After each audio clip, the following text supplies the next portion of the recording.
स्वागत है आपका Pearl Study at Dream Place पर। हम यहाँ देखने वाले हैं इकाई का अंक ज्ञात करना। अब आप सोचोगे इकाई का अंक तो हम ज्ञात कर सकते हैं, लेकिन एग्जाम में हमें कैसे क्वेश्चन को सॉल्व करना है वो हम यहाँ देखने वाले हैं। तो उससे पहले देखेंगे हम मोटिवेशनल कोड। तो मोटिवेशनल कोड क्या है? लक्ष्य सही होना चाहिए। लक्ष्य हमेशा सही होना चाहिए, क्योंकि काम तो दीमक भी दिन रात करती है। काम तो दीमक भी दिन रात करती है, पर वो निर्माण नहीं विनाश करती है। तो आप अपना एक लक्ष्य चूज कर लीजिए और उस पर काम करते रहिए। तो इकाई का अंक हमें ज्ञात करना है। तो इकाई का अंक हम कैसे ज्ञात करेंगे वो एग्जाम की दृष्टि से हम देखने वाले हैं। जैसे मैं आपको बता दूं कि 2 गुणा 4 गुणा 6 गुणा 8 गुणा 9 है। इसमें क्या है, इन सभी को गुणा करने पर इकाई का अंक क्या आने वाला है। एक ऐसा क्वेश्चन देखेंगे, एक घात वाला देखेंगे। जैसे 471 है, 471 पे घात 224 देख लो। एग्जाम्पल बता रहा हूँ आपको। 576 है, 576 पे आप 225 देख लो। कुछ भी देख लो, कुछ भी घात हो जाए बड़ी बड़ी संख्या पे, तो आप इनको क्या है गुणा करने के लिए बैठोगे। गुणा नहीं करना हमें, कितना टाइम लग जाएगा ये आप भी सोच सकते हैं। और एग्जाम में अगर आप गुणा करने बैठ गए इन संख्याओं को, तो आप सोल्व नहीं कर सकते।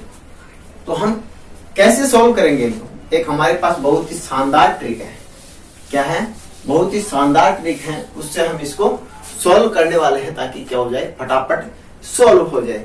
तो एग्जाम्पल, पहला एग्जाम्पल बता देता हूं आपको, वही ले लो। 2 गुणा 4 गुणा 8 गुणा 9, ये ले लो। इनको आपस में क्या है, हमें गुणा करना है। और गुणा करने पर इकाई का अंक क्या आने वाला है। आप या तो इन सभी को गुणा करो, 4 दूनी 8 हो गया। 8 को 8 से गुणा किया 64 हो गया। 64 को 9 से गुणा किया तो कितना हो गया, 36। 3 बचा और 54 और 3 57। 576 आया और इकाई का अंक क्या हो गया, 6 हो गया। क्या आप इसे ऐसे सोल्व करोगे? नहीं, ऐसे सोल्व नहीं करना। करना तो हमें क्या है, गुणा है, लेकिन ऐसे हमें गुणा नहीं करना है। हम क्या करेंगे, सबसे पहले कि इनको गुणा करेंगे। 4 को और 2 को गुणा किया कितना हो गया, 8 हो गया। 8 को और 8 को गुणा किया 64 हो गया। अब यहाँ तक तो हमने पहले भी ऐसा ही किया है। लेकिन अगर 2 अंक की संख्या बन जाती है, क्या है, 2 अंक की संख्या बन जाती है, तो उसे कैसे, या तो आप इस पूरी संख्या को गुणा करो। तो पूरी संख्या को गुणा करने का हमारे पास फायदा ही क्या है, हमें तो क्या करना है, इकाई का अंक ज्ञात करना है कि इकाई का अंक क्या आने वाला है। तो हम क्यों ना 9 और 4 को गुणा कर दे। वैसे हम गुणा करेंगे 64 को और 9 को, तो 36 हो गया। और हमने बताया था आपको कि वही आ रहा है। इस वाली संख्या से गुणा करने पर क्या है, इकाई का अंक आएगा। इकाई वाली संख्या से, अंक से, इकाई वाले अंक से गुणा करने पर क्या है, इकाई का अंक प्राप्त होगा। तो हम क्यों ना इस वाली पूरी संख्या को गुणा करने के बजाय इस 4 से हम गुणा कर दे। 9 और 4 को गुणा किया तो कितना हो गया, 36 हो गया। 36 में इकाई का अंक क्या हो जाएगा, 6 हो जाएगा। इकाई का अंक क्या है हमारे पास, 6 आया है। ऐसे हमें क्या है एग्जाम में सोल्व करना है, पूरा कैलकुलेशन नहीं करना है। आपको लग रहा होगा ये तो हम सोल्व कर सकते थे, लेकिन अगर बड़ा एग्जाम्पल दे दे, बड़ा क्वेश्चन दे दे अगर पेपर के अंदर, जैसे ये ले लो आप 22 गुणा 44 गुणा 46, इस संख्या को आप कैसे गुणा करोगे? क्या इसे भी ऐसे गुणा करने के लिए बैठ जाओगे? नहीं, इसको गुणा करने के लिए नहीं बैठना। हमें क्या है, केवल इनका इकाई का अंक है, इन्हीं को क्या है गुणा करना है। तो गुणा क्या करेंगे हम, 4 को 6 और 4 को गुणा किया कितना हो गया हमारे पास, 24 हो गया। 24 हो गया। अब हमें क्या 24 को 22 से गुणा करना है? नहीं, 24 को 22 से हमें गुणा नहीं करना है। हम क्या करेंगे, इस वाले 4 को इस वाले 2 से गुणा कर देंगे तो कितना हो जाएगा, 8। तो हमारे पास इकाई का अंक क्या हो गया, 8 हो गया। इकाई का अंक क्या हो गया, 8 हो गया। मैं आपको एक बार दोबारा समझा देता हूँ ये कि कैसे हमने इसको सोल्व किया है। हमने सोल्व किया है कि 6 को किससे गुणा किया, 4 से गुणा किया। 6 और 4 को गुणा किया कितना हो गया, 24 हो गया।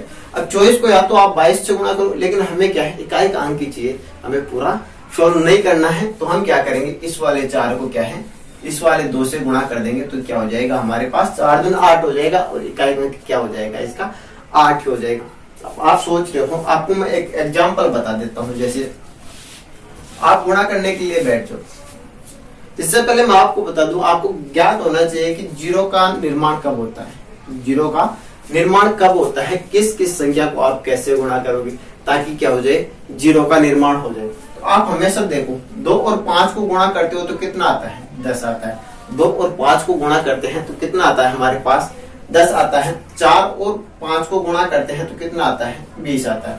मेरा कहने का मतलब ये है कि हमेशा जीरो का निर्माण 2 और 5 मिलकर करता है। अगर आप बोलो कि सर यहाँ तो 4 है 2 है ही नहीं, तो आप क्या इसको ऐसे नहीं लिख सकते? तो 2 और 5 क्या है, जीरो का निर्माण करता है। तो आप इसे ऐसा याद नहीं रखना चाहते तो आप देख लेना कि सम संख्या हो, कोई भी सम संख्या को हम 5 से गुणा करेंगे तो क्या हो जाएगा, हमेशा जीरो का निर्माण होगा। एक जीरो का निर्माण होगा, सम संख्या से हम 5 को गुणा करते हैं तो जीरो का निर्माण हो जाता है। एग्जाम्पल के लिए मैं आपको एक एग्जाम्पल देता हूं। जैसे हम ले लेते हैं 42 ले लेते हैं, गुना 88 ले लेते हैं, 95 ले लेते हैं। इसको हमें क्या है, गुणा करना है और क्या करना है, इकाई का अंक हमें ज्ञात करना है कि इकाई का अंक क्या होने वाला है। तो इकाई का अंक यहाँ से क्या ज्ञात करोगे आप, आपको पता है यहाँ 2 है, यहाँ 5 है और यहाँ भी 8 है। आप इनको गुणा करने के लिए क्या पूरा संख्या को गुणा करोगे, 8 पंजे 40 हो गया, फिर इसको गुणा किया 80 हो गया तो 0 हो गया। ऐसा नहीं करना, हमें पता है कि 5 भी है और 2 भी है, तो हमारे पास क्या हो जाएगा, एक जीरो का निर्माण हो जाएगा। 2 और 5 मिलकर क्या कर देंगे, जीरो का निर्माण कर देंगे। आप इससे नहीं गुणा करना चाहते, 8 को 5 से गुणा करो 40 हो जाएगा। तो ये तो क्या है, जीरो तो हमारे पास क्या हो जाएगा, बन जाएगा। तो हमें क्या करना है, एक बार गुणा कर लेना है। अगर आप इस संख्या को आगे भी गुणा करना चाहते हैं तो फायदा क्या है, हमारे पास क्या है, जीरो ही आना है। इकाई का अंक क्या है, जीरो ही आना है। तो आपको कहीं भी क्वेश्चन के अंदर दिखे, कहीं भी क्वेश्चन के अंदर अगर सम संख्या और 5 दिख जाए, सम संख्या और 5 दिख जाए तो आपको क्या करना है, इकाई का अंक बिना ज्ञात किए क्या है, जीरो लगा देना है। ऐसे ही क्वेश्चन एग्जाम के अंदर पहुंचेगा। एक एग्जाम्पल और बता दूं मैं आपको ऐसा, फिर हम देखेंगे घात वाला एग्जाम्पल। ले लो, जैसे आप ले लो 95 गुणा 146 गुणा 288 ले लो। इसको क्या है, गुणा करना है और एक संख्या में और ले लेता हूं, यहीं पे ले लेता हूं 69 ले। इस संख्या को आपको गुणा करना है और क्या है, इकाई का अंक ज्ञात करना है कि इकाई का अंक क्या होगा। तो आपको यहाँ 9 दिख रहा है, 5 दिख रहा है, 6 दिख रहा है और 8 दिख रहा है। आपको एक सम संख्या यहाँ दिख रही होगी और एक क्या है, 5 भी आपको दिख रहा है। तो आपको इसको क्या है, सोल्व नहीं करना है, हमें डायरेक्ट क्या है, जीरो पे क्लिक करना है कि हमारा आंसर क्या हो जाएगा, जीरो हो जाएगा। आप 5 को 6 से गुणा करोगे कितना हो जाएगा, 6 पंजे 30 हो जाएगा। जीरो का निर्माण हमारे पास हो गया। हमें इकाई का ही अंक ज्ञात करना था, तो हमारे पास क्या हो गया, एक फटाफट क्या है, सोल्व हो गया। अब आप सोचो कि सर यहाँ तक तो हम इसको सोल्व कर लेंगे, लेकिन अगर हमारे पास दे दे, जैसे कि एग्जाम्पल ले लो 427 को हम 324 दे दे, 427 और 324 इसका घात दे दे, तो हम इसे कैसे सोल्व करेंगे।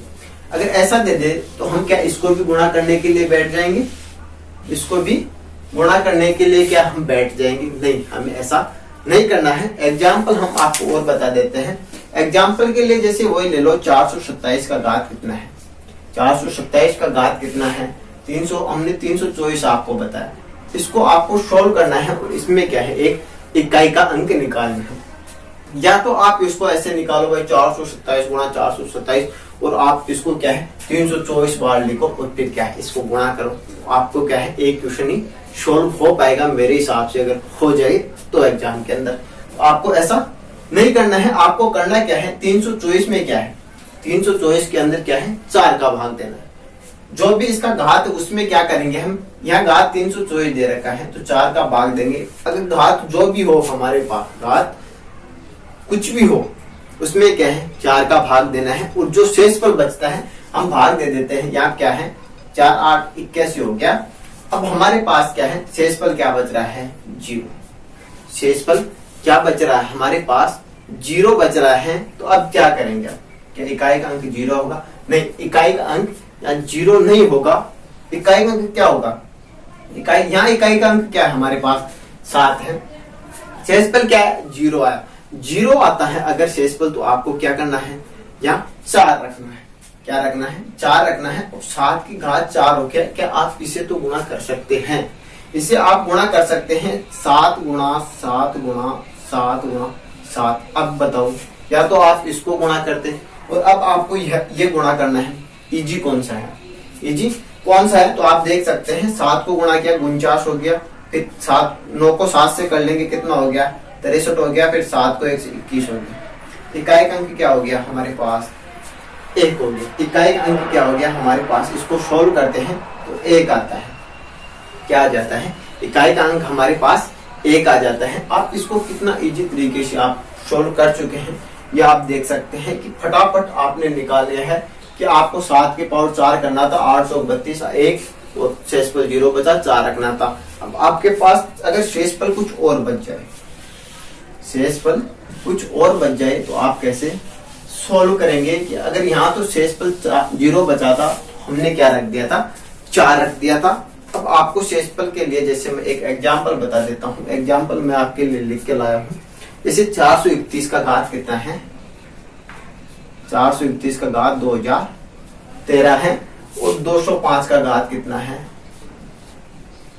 205 का घात है दोस्तों 3031 है और गुणा में है 3064।